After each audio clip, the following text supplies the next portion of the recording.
सभापति महोदय, सामाजिक न्याय व अधिकारिता विभाग सबसे महत्वपूर्ण विभाग मेरे नजर से है। इस विभाग के माध्यम से सभापति महोदय, जो भी सरकार है उसके सरकार की सामाजिक नीतियां परिलक्षित होती है। सभापति महोदय, मौजूदा सरकार, कांग्रेस की सरकार गरीबों के लिए, पिछड़ों के लिए, दलितों के उत्थान के लिए, वेलफेयर के लिए इनके हर समय प्राथमिकता रहती है। मेरे से पूर्व वक्ता ज्ञानी व्यक्ति सेठ साहब ने बात तो बहुत करी रामराज की,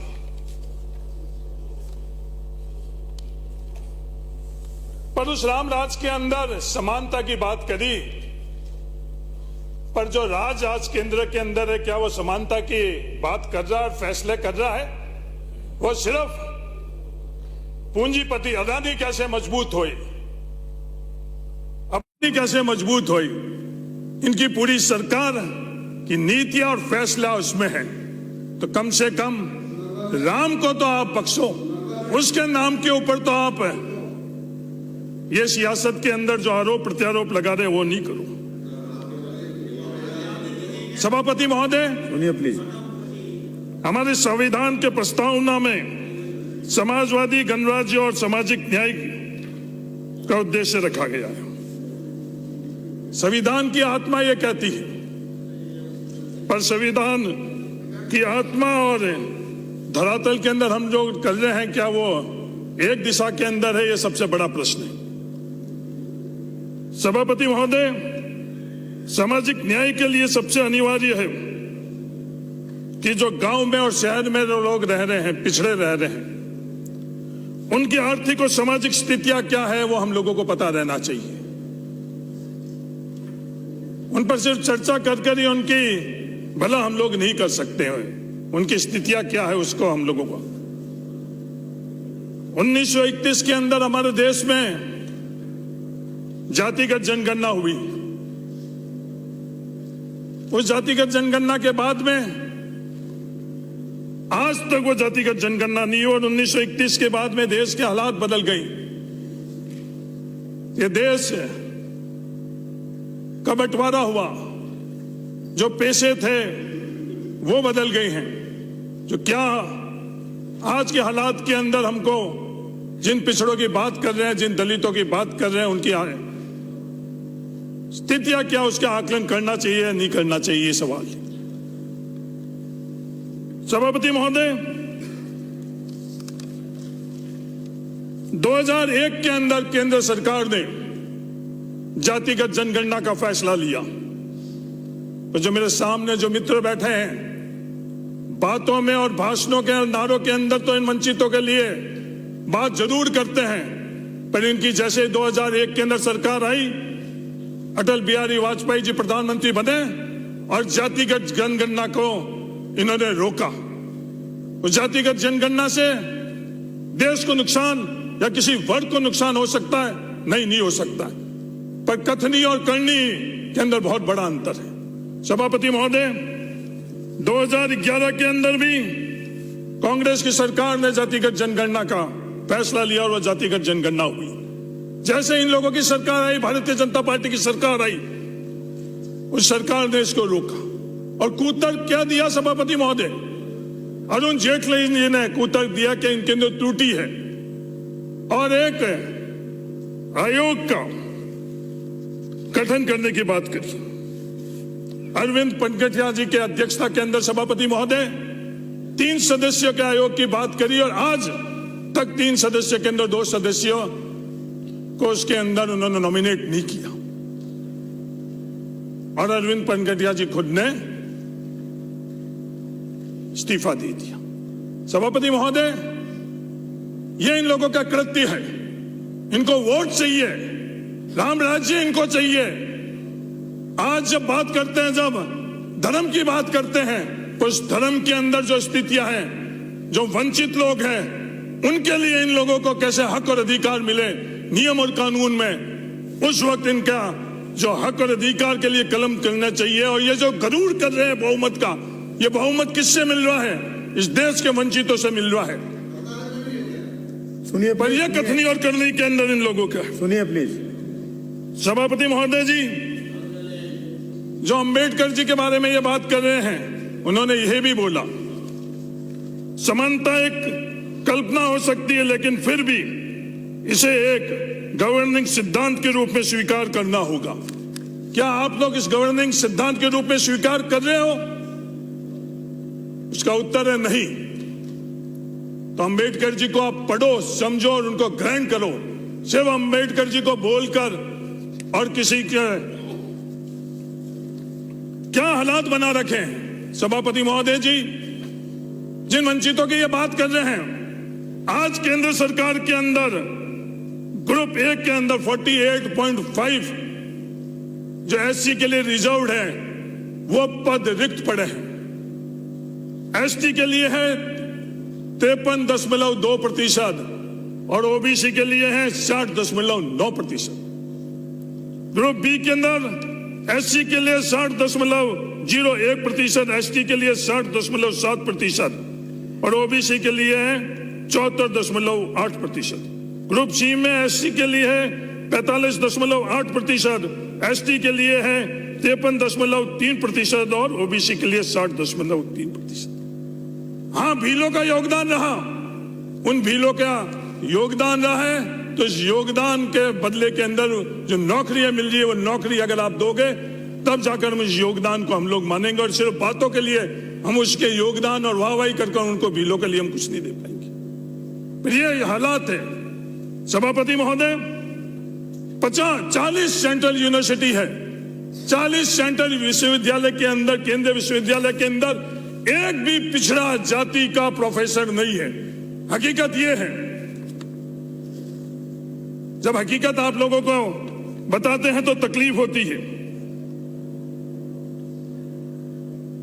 सभापति महोदय, समानता के लिए सबसे बड़ा योगदान इस दुनिया के अंदर देने वाले व्यक्ति अब्राहम लिंकन।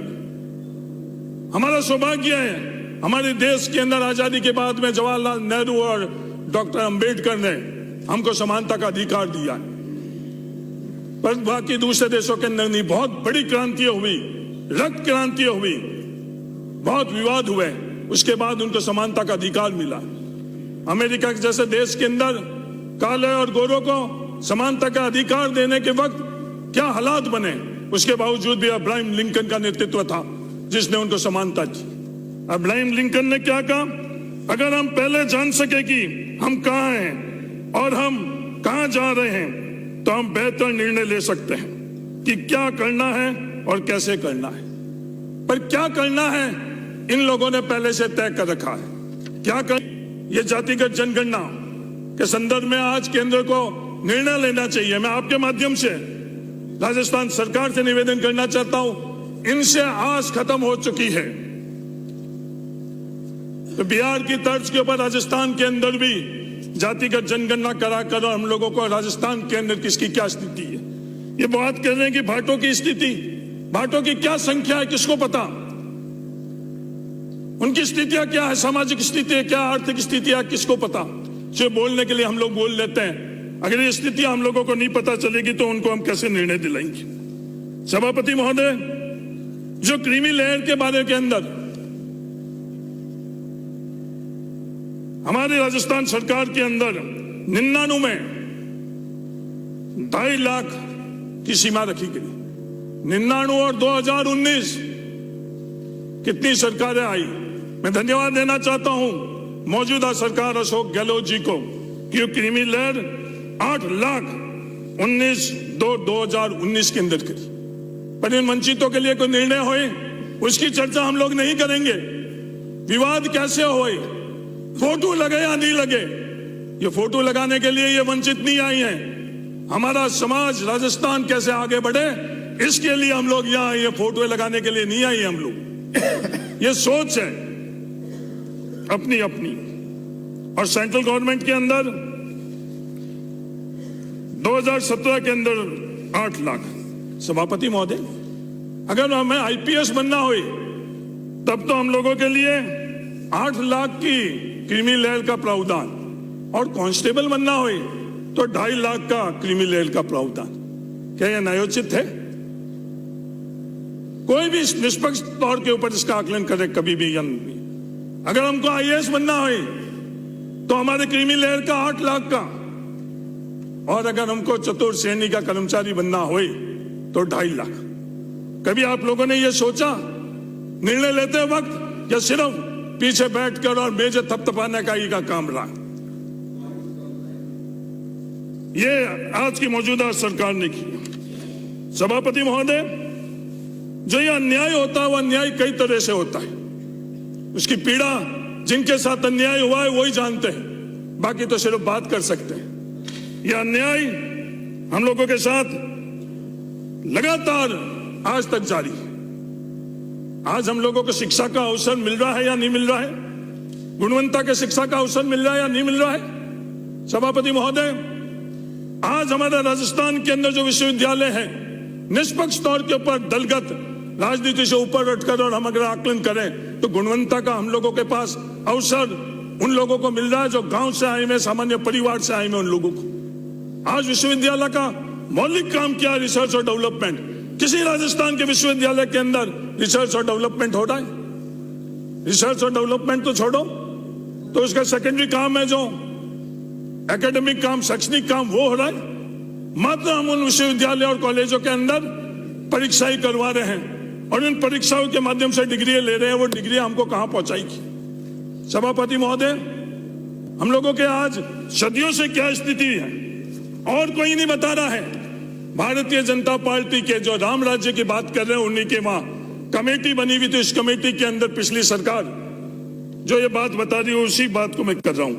पुरातन वर्ग व्यवहार में 4 वर्ण ब्राह्मण, क्षत्रिय, वैश्य, शूद्र बनाई गई थी और वो व्यवस्था कर्म आधारित थी, परंतु अल्पकाल में ही वह व्यवस्था जन्म आधारित हो गई।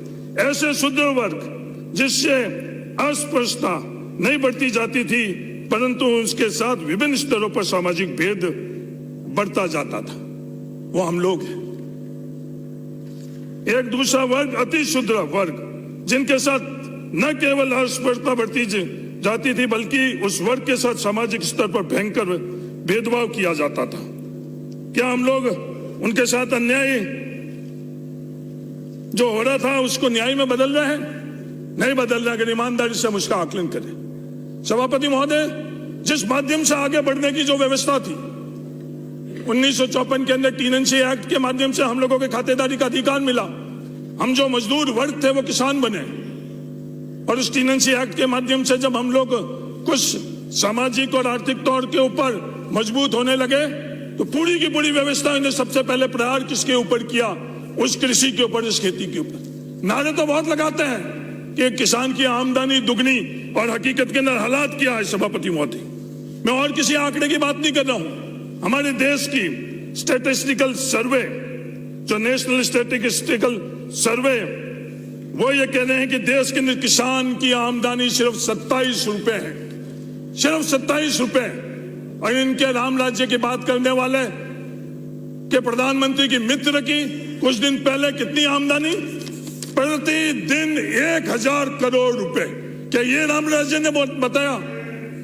क्या ये राम राज्य की धारणा थी कि अपने मित्रों की आमदनी 1000 करोड़ और उन किसानों की भी, जिनके माध्यम से राम राज्य के और किसानों के प्रति राम जी का कितना स्नेह था, वो भी आप पता कर लेना। उनकी आमदनी 27 रुपए।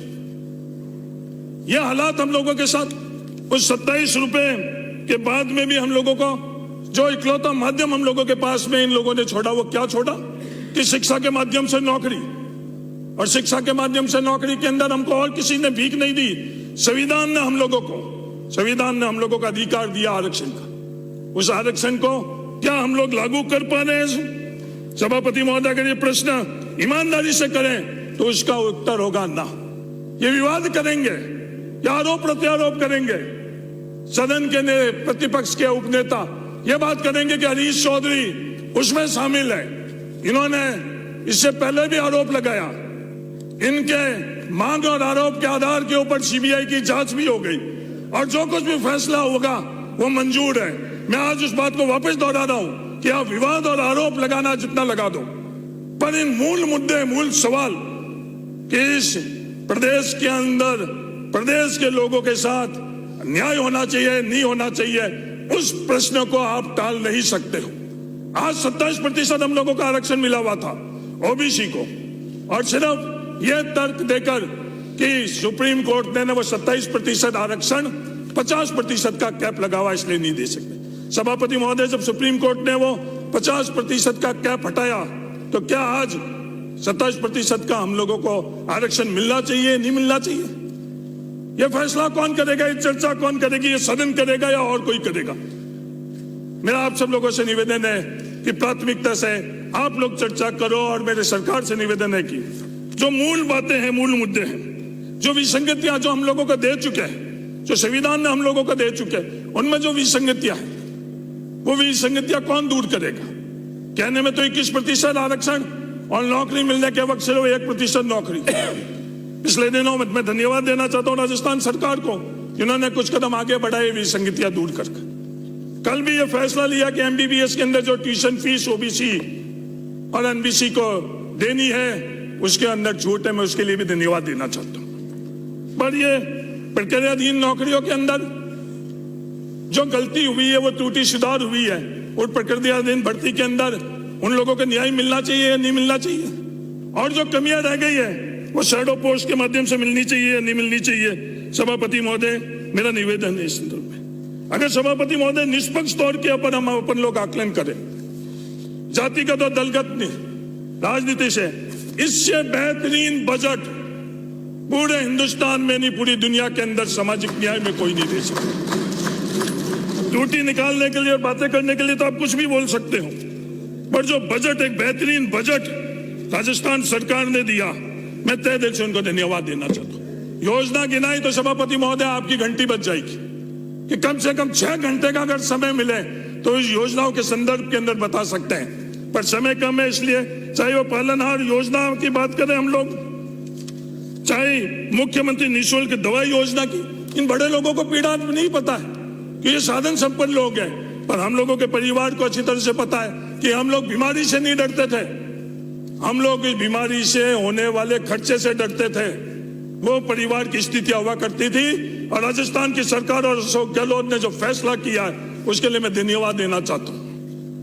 मुख्यमंत्री निःशुल्क जांच योजना हुई, मुख्यमंत्री चिरंजीवी स्वास्थ्य बीमा योजना, मुख्यमंत्री निःशुल्क निरोगी राजस्थान योजना, 1 रुपए किलो गेहूं की योजना, निरोगी राजस्थान अभियान हुई, मुख्यमंत्री अनुप्रति कोचिंग योजना।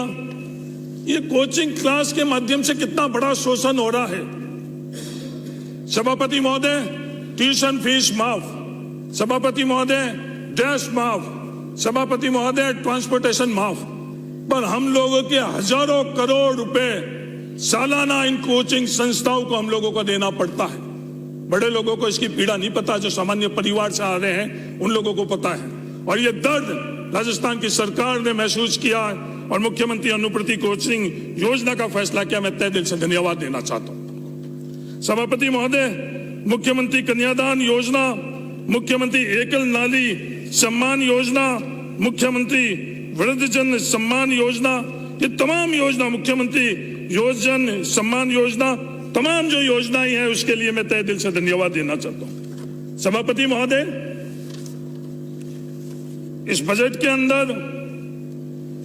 उस वर्ग को जो आज के वक्त के अंदर एक नया वर्ग बना है, जो उबर, ओला, जोमेटो, इनमें कार्यरत जो गिग वर्कर्स हैं, उनके संदर्भ में जो 200 करोड़ रुपए का प्रावधान करके योजना बनाया है, मैं तहे दिल से सरकार को धन्यवाद देना चाहता हूं। एक नया वर्ग।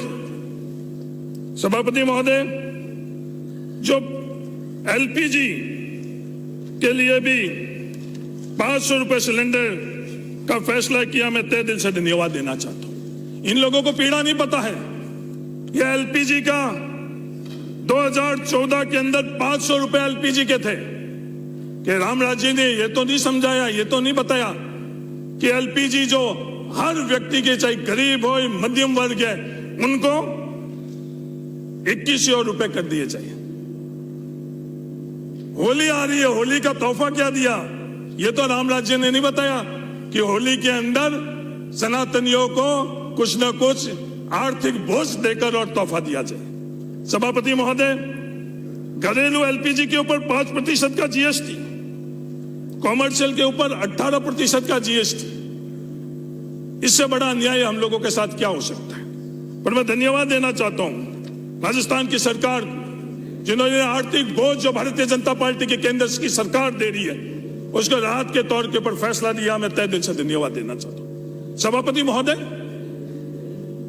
कांग्रेस की सरकार 2003-04 से लेकर 2013-14 तक 2.14 लाख रुपए एलपीजी की सब्सिडी के अंदर दिया, और भारतीय जनता पार्टी की जो केंद्र की सरकार जो सिर्फ भावनाओं और नारों के ऊपर आधारित है कि कैसे तुष्टीकरण, ये कहते तुष्टीकरण इनसे ज्यादा और कोई नहीं कर रहा। उन्होंने 9 वर्षों के अंदर सिर्फ 36,000 करोड़ रुपए का सब्सिडी दी। कहा 2.14 लाख और कहा 36,000 करोड़। वो धन की ताकत किसके पास, हम लोगों को पता नहीं चले। हर संस्थाओं को दबाया जा रहा है। दुनिया के किसी और कोने में हिडनबर्ग बैठा हुआ, वो हमको बता रहा है कि धन की ताकत किसको दी गई। आज एलआईसी के माध्यम से जो हम लोगों की सेविंग थी वो किसको दी गई, क्या हालात बने हुए हैं। उस एलआईसी की ताकत जो सबसे सुरक्षित सेविंग हम मानते थे, जिंदगी और जीवन के बाद में भी उनके साथ कैसा खिलवाड़ किया। क्या ये राम राज्य बताता था? नहीं सभापति महोदय, ये राम राज्य नहीं बताता था। सभापति महोदय, 36 इंच का सीना आंख लाल कर और जब अवसर मिला तब चीन हमारे से ज्यादा आर्थिक तौर के ऊपर मजबूत है। हमारा देश स्वतंत्र देश में क्या कभी किसी ने कल्पना की, स्वतंत्र सेनानियों ने, कि हमारा विदेश मंत्री ये कहे कि चीन आर्थिक तौर पर मजबूत है, क्या हम उनसे लड़ सकते हैं? इसके लिए हमारे स्वतंत्र सेनानियों ने शहादत नहीं दी। आर्थिक तौर पर मजबूत कोई भी हो, आप जिस दिन उस आर्थिक तौर के ऊपर मजबूत जो ब्रिटेन थे उनके साथ में खड़े थे, उस वक्त भी हम लोग आर्थिक तौर के ऊपर जो कमजोर आप लोग खड़े होकर और स्वतंत्रता हम लोग ने हासिल की। ये फिगर क्या है वो सबके सब आप अच्छी तरह से जानते हो। ये आपकी मजबूरी है। सभापति महोदय, अगर राजस्थान के अंदर सबसे पिछड़ा हुआ कोई है, सबसे पिछड़ा हुआ कोई है तो रेगिस्तान में रहने वाला भील है। सभापति महोदय, मैं जिस बात की उल्लेख कर रहा हूं कि यह आर्थिक और सामाजिक हम लोग गणना करें, सेंसस करें, उसके बावजूद कि उन लोगों के साथ न्याय हो, ये कोई सुनिश्चित हम लोग नहीं कर सकते। पर वो रेगिस्तान के अंदर रहने वाला भील को हम लोग किस तरह से हम लोग मदद कर रहे हैं, सरकारी योजना से मदद कर रहे हैं, सामाजिक तौर के ऊपर मदद कर रहे हैं। अगर यह हम निष्पक्ष तौर पर सवाल हम लोगों के सामने आता तो उसको उत्तर है कि नहीं। आजादी के 70 वर्ष बाद में भी हम उन लोगों की मदद नहीं कर पा रहे। सभापति महोदय, ये तुष्टीकरण की बात कर रहे हैं। मैं एक उदाहरण देना चाहता हूं। मरियम वाइफ और अरबाज गांव बूटिया थाना गढ़वा रोड के अंदर। सभापति महोदय, क्या हम नागरिकता देने के लिए तुष्टीकरण का व्यवस्था कर रहे हैं या नहीं कर रहे हैं? अगर इसका आकलन करेंगे तो इससे बड़ा उदाहरण नहीं मिलेगा। अगर किसी धर्म के अंदर हम पैदा हो रहे हैं, संविधान की भावना, संविधान की मूल आत्मा के विपरीत धर्म के आधार के ऊपर तो हम नागरिकता देने के लिए फैसला कर रहे हैं और इस महिला को हम नागरिकता नहीं दे रहे हैं। क्या उसके साथ न्याय कर रहे हैं, क्या अन्याय कर रहे हैं? सभापति महोदय, कई सवाल है। सभापति महोदय, मेरा आपसे यही निवेदन है कि जो कानून और नियम बने हुए वो एक समान होने चाहिए। जो परसेप्शन है, भ्रांति और हकीकत है, उसमें सभापति महोदय बहुत बड़ा अंतर है। मैं उदाहरण देना चाहता हूं। सभापति महोदय, जैसे ये बात करते हैं कि वंचितों के अंदर, तो ये बात करते नहीं, उन समाजों को देखो। यादव बड़े साधन संपन्न है, जाट साधन संपन्न है, आंजना साधन संपन्न है, विश्नोई साधन संपन्न है, पर उसका उत्तर सिर्फ जिस बात की मैं बात कर रहा हूं जातिगत जनगणना से आएगा। इनकी खुद की सरकार ने एक आयोग बनाया, वो आयोग कि जो रिपोर्ट आई भरतपुर के लिए वो आयोग बना गया और एक जाति विशेष के लिए, मेरी खुद की जाति के लिए आयोग बनाया। उसका क्या फाइंडिंग थी कि 26.69% जाट भरतपुर के अंदर रहते हैं और सरकारी नौकरी कितनी, मात्र सरकारी नौकरी 1.79%। जो ये परसेप्शन है, ये लोग लगातार विवाद करना आना चाह रहे हैं क्योंकि हकीकत के आधार के ऊपर कोई फैसला इस देश के अंदर नहीं। सभापति महोदय, इसी रिपोर्ट के अंदर सामाजिक न्याय पर बोल रहे हैं, भ्रांति बनाई गई है कि लैंड होल्डिंग ज्यादा है। सामाजिक न्याय पर बोल रहे हैं, लैंड होल्डिंग ज्यादा है। सभापति महोदय, लैंड होल्डिंग कितनी है? 1.32 हेक्टर। एवरेज जो लैंड होल्डिंग हम लोगों के प्रदेश में है 3.07। सभापति महोदय, जब सामाजिक बात करेंगे, जब इनको ठीक नहीं लगेगा, ये लोग किसी के संदर्भ में कोई सही फैसला होगा तो इनको ठीक नहीं लगेगा। विवाद कैसे हुई? सभापति महोदय, हमारे प्रदेश के अंदर पिछले दिनों के अंदर 3 घटनाएं हुई। तीनों की तीनों घटनाएं सभापति महोदय बहुत दुर्भाग्यपूर्ण है। किसी भी तर्ज के ऊपर हम इन घटनाओं को जायज नहीं ठहरा सकते। हम मानवता के आधार के ऊपर किसी को भी जवाब नहीं दे सकते, चाहे वो उदयपुर के अंदर हो, फिर घटना कन्हैया के संदर्भ के अंदर, चाहे वो भरतपुर के अंदर हुई हुई जुनैद के संदर्भ में, और क्या सीकर के अंदर हुई हुई। तीनों की तीनों घटनाएं जो हुई है वो हमारे समाज के लिए बहुत बड़ा कलंक है। सभापति महोदय, क्या एक ही पैमाना होना चाहिए? हाँ, एक ही पैमाना होना चाहिए। कोई विवाद कर किसी को अतिरिक्त दिलवा दे और कोई शांत रहे तो न्याय और सरकार उसके लिए अलग प्रावधान करे, यह कभी भी जायज नहीं हो सकता। मेरा निवेदन है राजस्थान के मुख्यमंत्री अशोक गहलोत जी कि एक तरह की यह दुर्घटना ही हुई, चाहे वो उदयपुर में हुई और चाहे भरतपुर के अंदर हुई, उसी के आधार के ऊपर आज वो भरतपुर जा रहे हैं, उस परिवार को भी राहत पहुंचाई। उसी आधार के ऊपर जो सीकर के अंदर, सभापति महोदय, आज नियम और कानून अलग बात है और आज हम किस दिशा के ऊपर जा रहे हैं। कोई एक जनप्रतिनिधि बैठ जाता है, धरने पर बैठ जाता है और सिर्फ वाहवाही लेने के लिए सीकर के अंदर यह मांग रखता है कि मेडिकल कॉलेज के अंदर उसको सीट दी जाए। सभापति महोदय, राजस्थान सरकार के पास अधिकार है मेडिकल कॉलेज के अंदर सीट देने का? नहीं, राजस्थान सरकार के पास अधिकार नहीं है। मेडिकल काउंसिल ने ऐसे प्रावधान कर सके करे में कि उनके पास अधिकार नहीं। उसके बावजूद वहां का कलेक्टर साथ में बैठकर इस तरह के समझौते करवाते हैं जो धरातल पर नहीं लागू होते हैं। क्या ये हम लोगों के साथ में जो ये नई संस्कृति बन रहे हैं, उस नई संस्कृति के अंदर जिसको न्याय मिलना चाहिए उसको न्याय नहीं मिलकर सिर्फ विवाद कर किसी और दिशा के ऊपर हम लोग लेकर जाए, क्या सही है या क्या गलत है? मेरा सभापति महोदय, आपसे यही निवेदन है। मैं मेरी पूरी बात समाप्त करने पहले से अब्राहम लिंकन ने जो बात करी, जब मैं अच्छा करता हूं तो मुझे अच्छा लगता है, जब मैं बुरा करता हूं तो मुझे बुरा लगता है, यही मेरा धर्म है। हर इंसान को जब वो अच्छा करे उसको अच्छा लगना चाहिए। किसी भी तर्क के आधार के ऊपर कोई बुरा करे, कोई मानवता के खिलाफ करे और वो उसको जस्टिफाई करे, मेरा मानना है कि सभापति महोदय उससे ज्यादा और छोटी छोटी और कई बातें हैं जो बड़े मूल सवाल थे, उन संदर्भ में मैंने बात करी है। किसी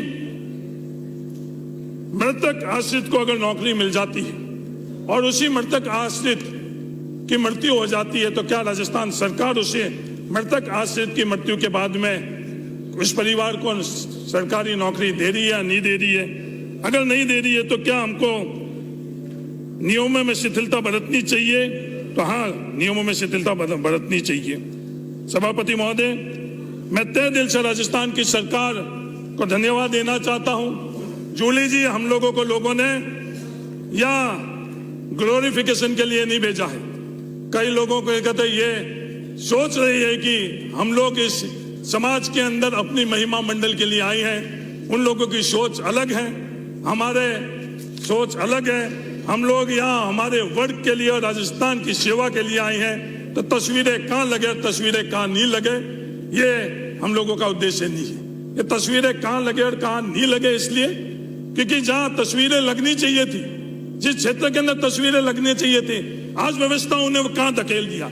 सभापति महोदय, आज यहां से 1 किलोमीटर की परिधि के अंदर 8 बाई 8 का कोई कियोस्क बना हुआ है, उससे सालाना आमदनी कितनी हो रही है और उस किसान के सालाना आमदनी कितनी हो रही है, जिसे 25 से 30 बीघा जमीन है। अगर ये तुलना करेंगे तो उत्तर हम लोगों को मिल जाएगा कि जो 8 बाई 8 का कियोस्क जो अवैध था बाद में वैध हो गया, इनको लाखों रुपए आमदनी हो रही है और किसान को आमदनी होने की जगह अगर सम मत को हम लोग उसकी गणना करें तो वो आमदनी घर से उनको लगानी पड़ती है।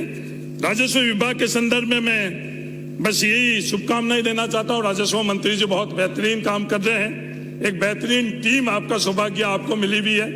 मैं राजस्व मंत्री रहते हुए भी मुझे एक बेहतरीन PRS मिले थे, उनके रहते हुए राजस्व विभाग के अंदर बेहतरीन कार्य हुआ और आपको शुभकामनाएं। 3 सुझाव मेरे आप पर है।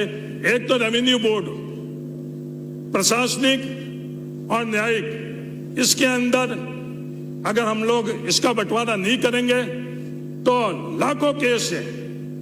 इसकी शुरुआत हो चुकी, पर उसके बाद में जो मेरे पास सौभाग्य था अच्छे अधिकारियों का, वो जारी नहीं रहा, इसलिए वो बात वहां की वहां रह गई। दूसरी, सर्वे रिसर्वे चल रहा है, वो सर्वे रिसर्वे नीचे धरातल के ऊपर जिस भावना से जिस गति से हो रहा है वो सर्वे रिसर्वे ढंग से हम लोग करा दे। और तीसरा, जो नियमों के अंदर हम लोग बदलाव करें, जितना बदलाव कर सके नियमों में बदलाव कर जो व्यवस्थाओं ने हम लोगों को 27 रुपए प्रति दिन की आमदनी दी है, उसके अंदर आपका विभाग राहत पहुंचाई। ये शुभकामनाएं आपको। धन्यवाद। जय हिंद। राम राम।